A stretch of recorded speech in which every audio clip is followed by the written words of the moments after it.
찾은 줄 알고 제가 읽겠습니다. 누가 이 세상의 재물을 가지고 형제의 궁핍함을 보고도 도와줄 마음을 닫으면 하나님의 사랑이 어찌 그 속에 거하겠느냐.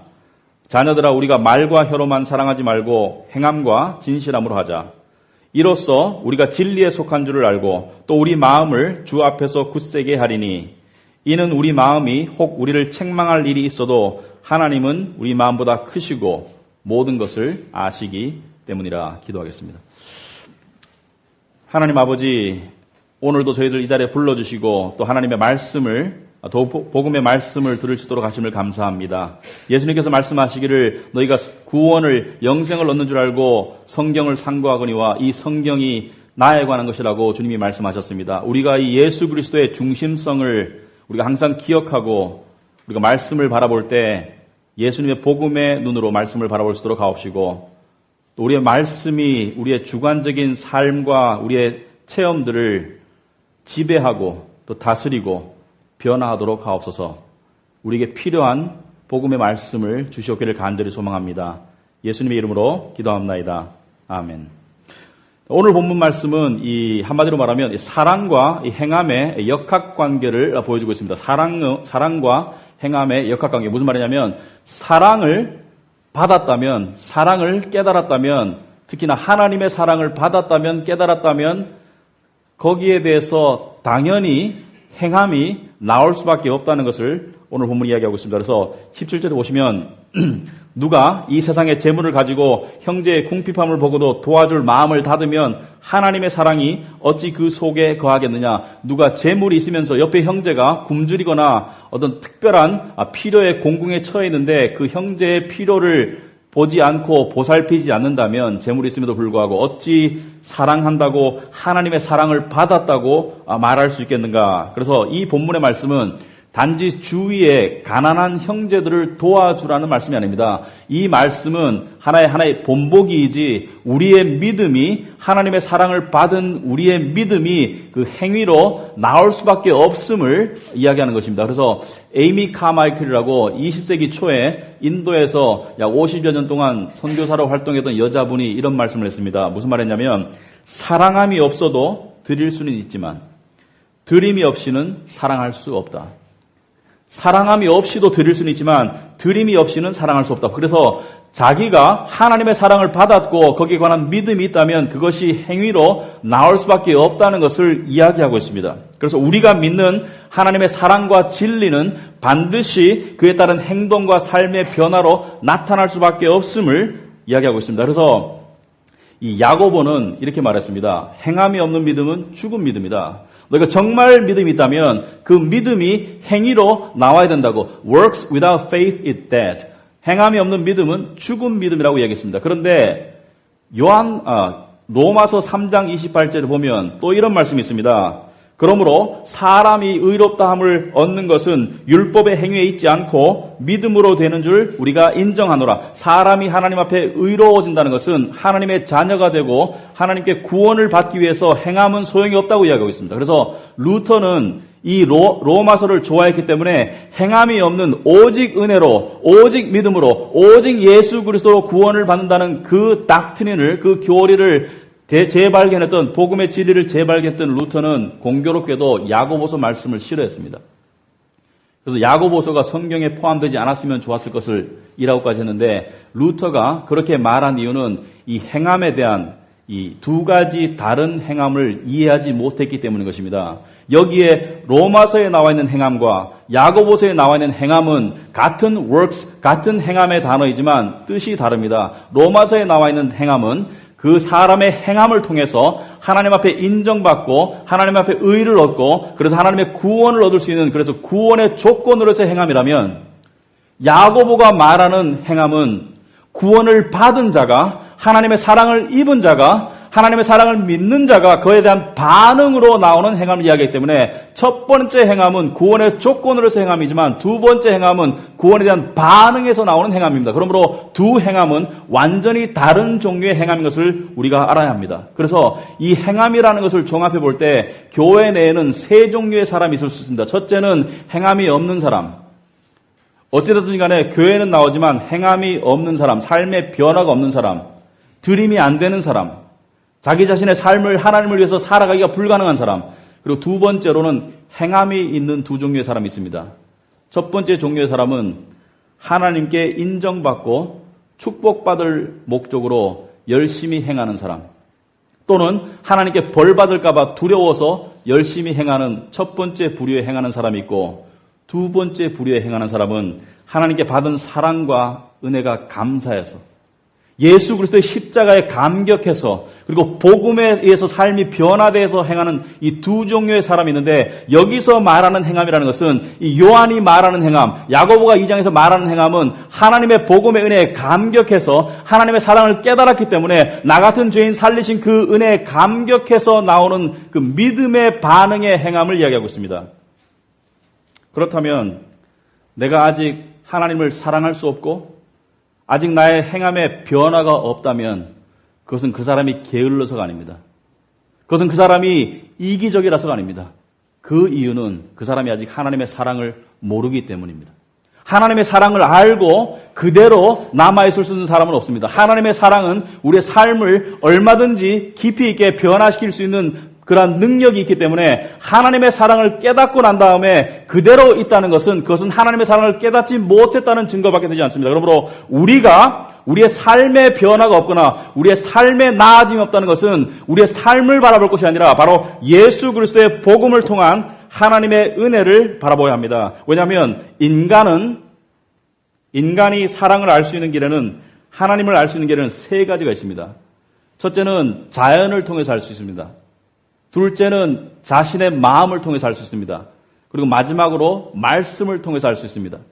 사람이 하나님을 알 수 있는 길에는 세 가지가 있는데, 이 자연을 보면 사계절의 변화와 농부들이 곡식을 심었을 때 오묘하게 그것이 결실을 내는 그러한 과정 속에서 신의 섭리와 신의 존재와 자연의 질서를 알 수 있을 뿐만이 아니라 동시에 자연재해를 통해서, 지진이나 쓰나미를 통해서 하나님의 무서움, 심판에 대해서도 알 수가 있는 것입니다. 그래서 이 자연을 통해서 우리는 하나님의 존재와 더불어서 하나님의 능력과 하나님이 이루어 가시는 질서와 하나님의 심판을 알 수가 있지만 여전히 하나님의 사랑을 구체적으로 알 수는 없습니다. 둘째로 사람은 자신의 마음을 통해서 하나님을 알 수가 있습니다. 자기의 마음을 통해서. 무슨 뜻이냐면 우리 인간은 하나님의 형상을 통해서 만들어졌습니다. 하나님의 형상을 따라서. 그렇다는 것은 우리 인간의 안에는 하나님의 속성이 들어있고 하나님을 알 수 있는 것이 우리 안에 있다고 로마서 1장 19절에는 이렇게 말하고 있습니다. 이는 하나님을 알 만한 것이 그 속에 보임이라. 우리가 하나님의 형상을 통해서 지음을 받았지만 죄로 인해서 이 하나님의 형상이 손상되었어요. 그렇지만 손상되었다 해가지고 완전히 파괴된 것은 아니기 때문에 믿는 자나 믿지 않는 자나 하나님을 알 만한, 하나님을 두려워할 수 있는 그 형상이 남아있는 것을 우리는 양심이라고 부릅니다. 양심은 하나님이 정한 도덕의 절대 잣대가 내 안에 심기어진 것. 그래서 내 스스로 도덕의 기준을 만들어가는 사람이라고 할지라도, 하나님을 모르는 사람이라고 할지라도 자기가 양심에 그릇되는 행동을 하게 되면 죄책감을 가지고 그리고 두려움을 가지게 됩니다. 반대로 선한 일을 했다고 생각할 때는, 양심에 올바른 일을 했다고 생각할 때는 거기에 대해서 기분이 좋아지고 또 자부심을 느끼게 되어 있습니다. 그래서 많은 사람들이 이렇게 얘기하죠. 나는 하나님을 믿지 않지만 그래도 옳은 행동을 해야 한다는 본능을 가지고 있습니다. 왜냐하면 그 안에 하나님의 형상이 파괴는 되었지만 남아있기 때문에. 그러나 이러한 자연과 인간의 마음을 통해서 하나님을 알 수 있는 데는 한계가 있습니다. 하나님의 능력을 알 수 있고 하나님의 존재를 알 수 있고 하나님의 질서를 알 수 있을지 모르지만 하나님의 구체적인 속성과 특별히 하나님의 사랑을 알기란 불가능합니다. 하나님의 사랑을 알 수 있는 유일한 길은, 하나님의 속성을 구체적으로 알 수 있는 유일한 길은 바로 말씀을 통한 길이고, 말씀이 곧 하나님이라고 요한복음 1장 1절에 말하고 있습니다. 말씀이 계시니라. 말씀이 곧 하나님이라. 이 말씀이 구체적으로 인간의 모습으로 온 것이 예수 그리스도이다. 그러므로 예수 그리스도는 하나님이 당신을 구체적으로, 당신이 어떠한 존재이며 특별히 당신이 어떠한 사랑의 존재인가를 우리에게 구체적으로 나타내 주신 것, 하나님이 성육신 하신 것이 예수 그리스도이다. 그러므로 성경 말씀에 보면 삼위일체의 한 분이신 성부 하나님이 당신의 아들 예수 그리스도를 통해서 우리 같은 죄인들에게 어떠한 사랑을 베푸시고 어떠한 용서의 은혜를 베푸셨는가를 우리는 복음이라고 부릅니다. 복음. 그렇다면 복음이 무엇인가? 여러분, 복음이 무엇입니까? 복음이 메시지입니까, 단지? 복음은 단지 메시지가 아니죠. 복음은 역사적인 사건이죠. 2000년 전에 하나님의 예언적인 약속에 따라서 그분의 아들인 예수 그리스도가 인간의 모습으로 오셔서 죄 없으시지만 인간의 모습으로 죽을 수 있는, 벌을 받을 수 있는, 고통을 느낄 수 있는 인간의 모습으로 오셔서 나 같은 죄인을 대신해서 하나님의 진노의 형벌을 받으신 것을 복음이라고 말합니다. 그런데 우리가 이것을 이해하기가 불가능해요. 이 사랑을. 왜냐하면 여러분, 복음은 너무나 역설적입니다. 인간의 논리와 맞지 않아요. 하나님이 자기를 거부하고 자기를 미워하고 자기를 원수같이 여기고 자기를 알지도 못하는 그러한 죄인들을 위해서 당신의 가장 아끼고 가장 사랑하는 아들을 대신 죽였다? 거꾸로 되면 말이 됩니다. 거꾸로 되면 당신이 가장 아끼는 아들을 지키기 위해서 자기의 원수들인 죄인들을 죽였다고 말하면 말이 돼요. 그러나 원수들인 죄인들을 구원하기 위해서 아들을 죽였다는 것은 우리 인간의 논리로는 도저히 이해할 수가 없는 것입니다. 그래서 성경을 읽어보면 신기하게도 어느 구절에도 복음이 이렇다고 인간의 언어로 설명하지 않고 있습니다. 복음은 이것이라고, 복음은 위대하다고, 복음은 하나님의 사랑의 기품이라고, 복음은 어떻다고 인간의 언어로 설명하지 않고 오히려 이렇게 말하고 있습니다. 에베소서 3장 18절 보면 지식에 넘치는 그리스도의 사랑을 알아라. The love of Christ beyond knowledge. 지식에 넘치는 그리스도의 사랑을 알아라. 무슨 뜻이냐면 너희들의 지식과 너희들의 언어로 표현할 수 없는 그리스도의 사랑. 그리스도의 복음을 통해서 보여주신 하나님의 사랑은 우리의 지식으로 이해할 수도 없고 우리의 언어로 표현할 수도 없는 그 이상이라는 것을 오직 성령의 도우심으로 깨달을 수밖에 없다는 것을 이야기하고 있습니다. 그래서 하나님께서 당신의 사랑을 표현하실 때 이렇게 표현합니다. 여러분이 잘 아는 표현이 있죠. 요한복음 3장 16절에 하나님이 세상을 이처럼 사랑하사. 하나님이 세상을 이처럼 사랑하사. 여기 보면 하나님의 사랑을 어떻게 표현했냐면 하나님이 세상을 이렇게 사랑하셨다. 어떻게? 당신의 아들을 내어주셨다. 그런데 그리스 말의 헬라어에는 어순이 특별히 없습니다. 가장 강조되는 단어가 앞에 나가요.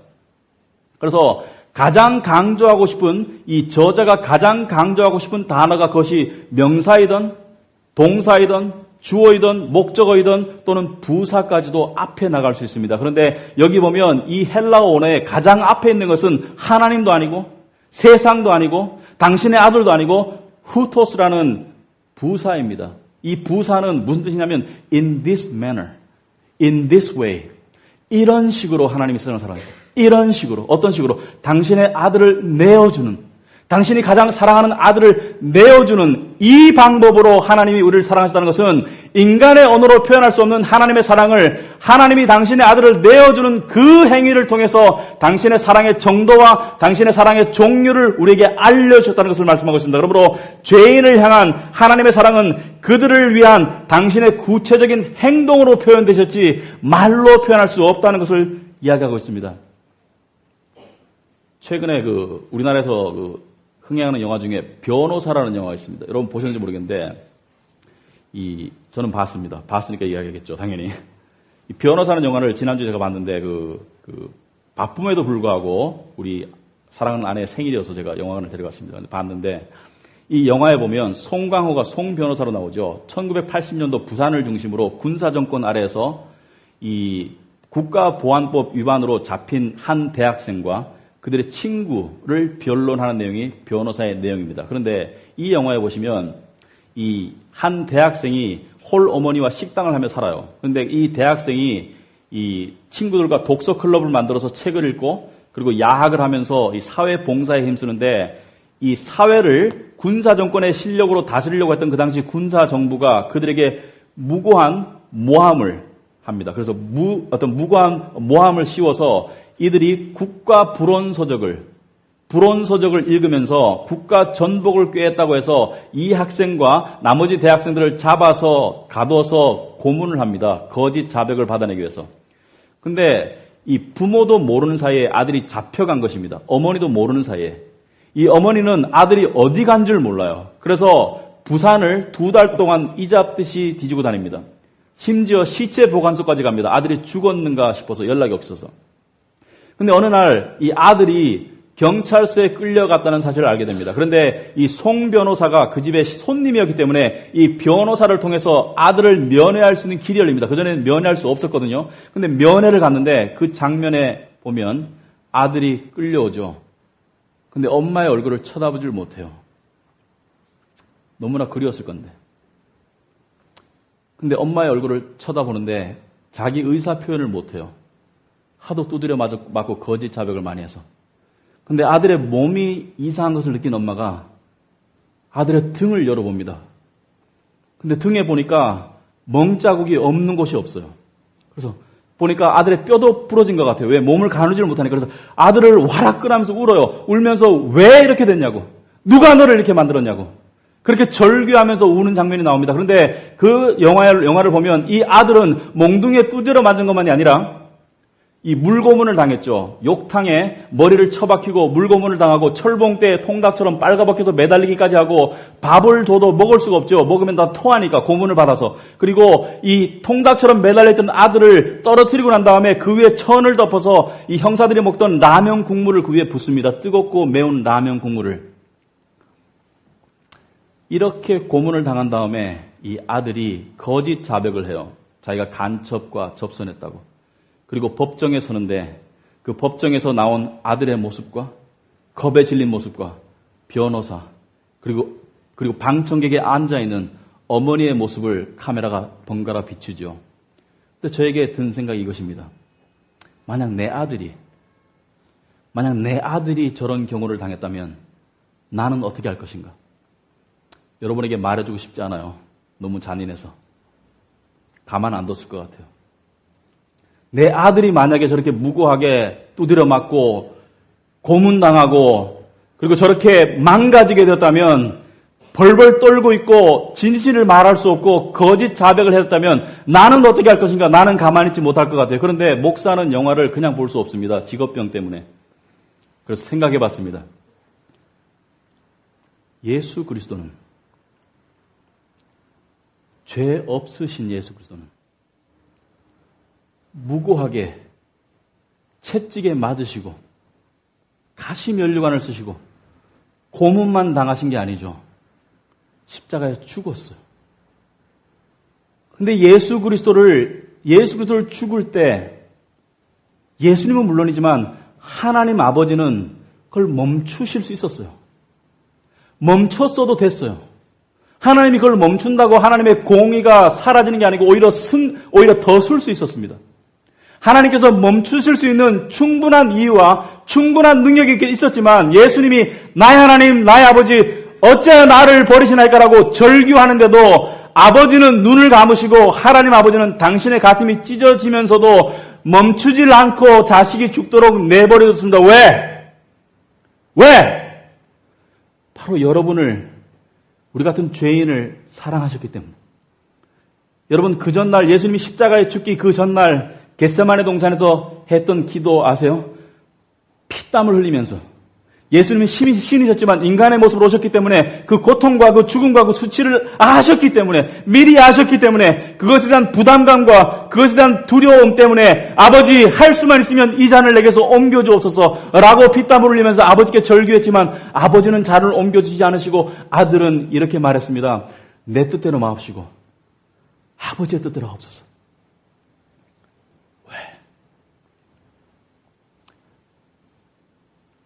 성부 하나님과 성자 예수님은 두 분 사이에 우리 같은 죄인을 사랑하셔서 우리를 구원하실 모종의 약속과 계획이 있었습니다. 창세전에 우리를 택하신 성부 하나님은 그 역사를 당신의 아들의 죽음을 통해서 이루실 것을 아들에게 알리셨고 아들과의 약속을 하셨던 것입니다. 그래서 예수님께서 이 땅에 오셨을 때 내가 온 것은 내 뜻을 행하러 온 것이 아니라 바로 내 아버지의 뜻을 행하러 오셨다고 예수님이 거듭 말씀하시는 것입니다. 요한복음 6장 38절 오시면 내가 하늘에서 내려온 것은 내 뜻을 행하려 함이 아니요 나를 보내신 이의 뜻을 행하려 함이니라 라고 말하고 있습니다. 무슨 말이냐면 아버지와 아들 사이에는 언약이 있었어요. 그것을 우리가 신학적으로 구속의 언약이라고 말합니다. The covenant of redemption. 구속의 언약이다. 무슨 뜻이냐면 구속이라는 것은 원래 내 거였던 것을 내가 빼앗겼는데 그 빼앗긴 값을 지불하고 다시 되찾아오는 것을 redemption, 구속이라고 말합니다. 전당포 생각하시면 돼요.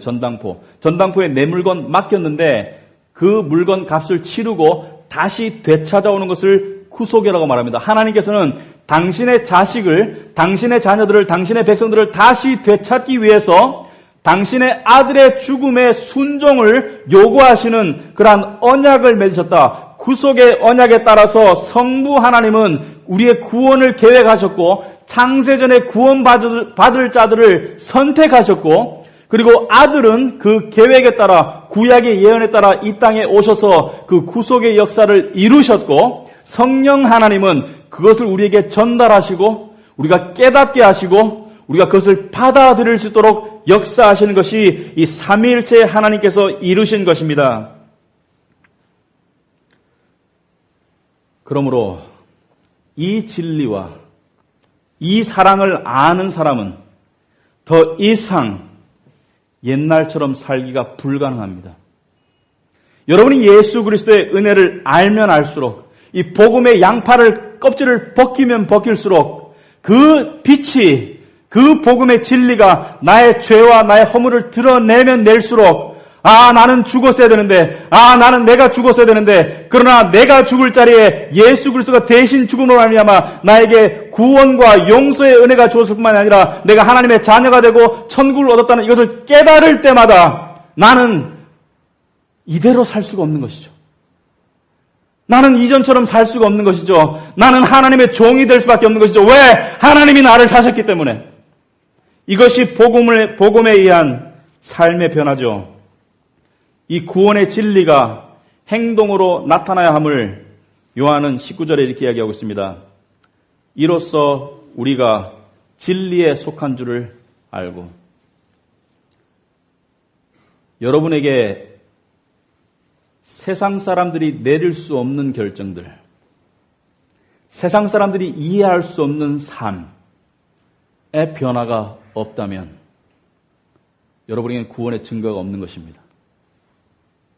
정말 구원받은 사람은 세상 사람처럼 살기가 불가능합니다. 여러분에게 이 믿음이 있는가? 여러분은 예수 그리스도의 복음 안에서 주어진 하나님의 사랑을 아는가? 여러분은 예수 그리스도의 십자가가 단지 관념 속의 역사 속의 사건이 아니라 그 십자가가 나의 십자가라는 것을 아는가? 내가 달려 죽었어야 되는 그 바로 그 십자가에 하나님께서 당신의 아들을 대신 매달았다는 것을 여러분은 아는가? 이 알미 여러분의 삶 속에서 나타나고 있는가? 이것을 아는 사람이 어찌 하나님을 예배하지 않을 수가 있겠습니까? 제가 여러분에게 예배 빠지지 마세요. 예배 늦지 마세요. 잔소리하는 것도 이상하죠. 잔소리하지도 않지만 이상하죠. 이것을 아는 사람이 어떻게 하나님께 드리지 않을 수가 있어요? 자신의 시간과 물질이 아니라 자기 자신을 어떻게 드리지 않을 수가 있어요? 어떻게 더 드리고 싶지 않을 수가 있어요? 더 드리고 싶고 더 섬기고 싶고 하나님을 더 원하는 삶을 살지 않을 수가 있겠습니까? 만일 하나님의 이 사랑과 은혜가 여러분의 행동을, 여러분의 삶을 정말 바꾸기 시작했다면 감사하시기 바랍니다. 여러분 구원의 증거가 있는 것입니다. 20절에 오시면 이는 우리 마음이 혹 우리를 책망할 일이 있어도 하나님은 우리 마음보다 크시고 모든 것을 아시기 때문이라. 무슨 뜻입니까?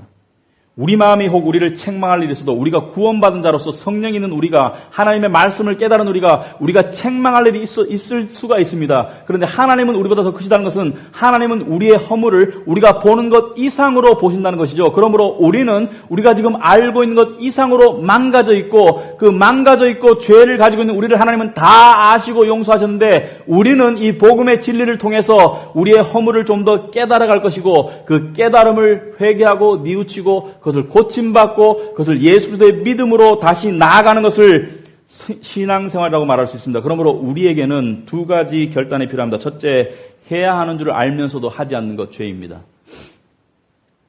나에게 하나님이 요구하시는 변화, 진리를 향해서 요구하시는 변화, 하나님을 향해서 요구하시는 변화가 나에게 일어나지 않는다는 것은 죄입니다. 둘째로, 일은 하지만 잘못된 동기로 하는 것도 죄입니다.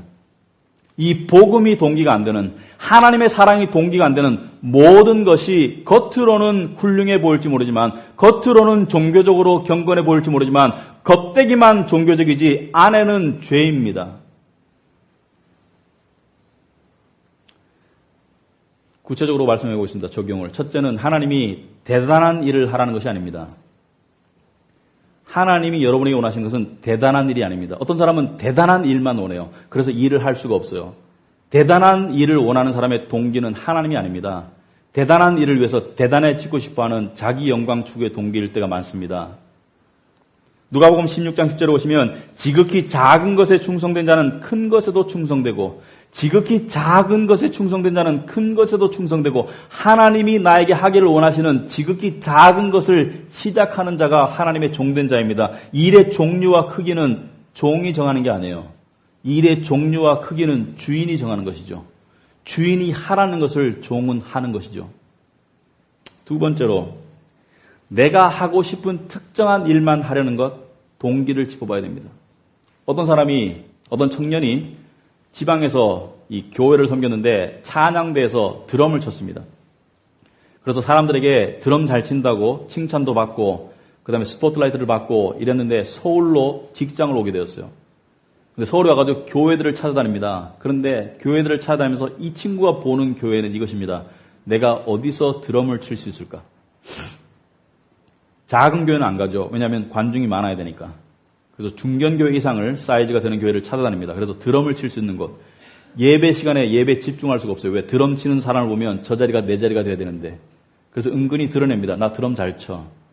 그런데 시간이 지나도 자기의 재주를 알아주지 않고 드럼 칠 기회를 주지 않으면 교회를 떠나요. 다른 교회로. 그러면서 핑계는 다른 것으로 되죠. 설교가 마음에 안 든다든지 공동체가 차갑다든지 실제적인 이유를 대질 않습니다. 이 사람의 섬김은 하나님을 위한 섬김이 아닙니다. 이 사람은 자기 영광을 구하는 것이죠. 섬김의 기회가 있음에도 불구하고 내가 정한 섬김의 형태가 나타나지 않으면 섬기지 않으려는 것은 종의 마음이 아니죠. 이것은 종의 마음이 아니라 하나님과 동등됨을 취하고자 하는 그러한 우상의 마음이죠. 그 다음에 세 번째로 쓰임받는다는 것은 공식적인 자리가 아니어도 상관이 없습니다. 여러분 그 교회 새로 갔을 때 명찰에 새신자 환영 이렇게 딱 해가지고 달고 오는 사람 보면 좀 부담스러워요. 그런데 그냥 다가와서 이렇게 맞아주는 사람이 편하죠. 제가 미국에 살 때 교회에 정착을 했는 이유 중에 하나가 첫날 갔는데 약 60대 초반에 나중에 알고 보니까 변호사시더라고요. 근데 교회에 어떤 직함을 가지고 있는 분이 아니라 와가지고 저희를 응대해주고 그리고 이렇게 관심 가져주고 그리고 하나님의 사랑으로 우리를 대해줬어요. 그래서 우리가 그 교회에 정착했고 나중에는 오래 다녔습니다. 그런데 우리 안에는 꼭 공식적인 자리가 아니라도 하나님이 필요로 하시는 존재들이 있습니다. 남의 이야기를 잘 들어줄 수 있는 사람, 또 사람에게 사랑으로 다가갈 수 있는 사람, 그러한 일들은 하나님이 여러분에게 주시는 사소한 일이지만 굉장히 중요한 일입니다.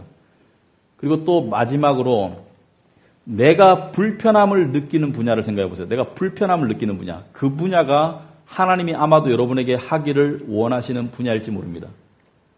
쓰레기통에 쓰레기가 철철 넘치니까 불편해요. 보기가. 가서 치우기를 원할지 몰라요. 제가 옛날에 다니던 교회는 10여 년 전에 다니던 교회는 입구에 화장실이 냄새가 좀 많이 났습니다. 그래서 불편했어요.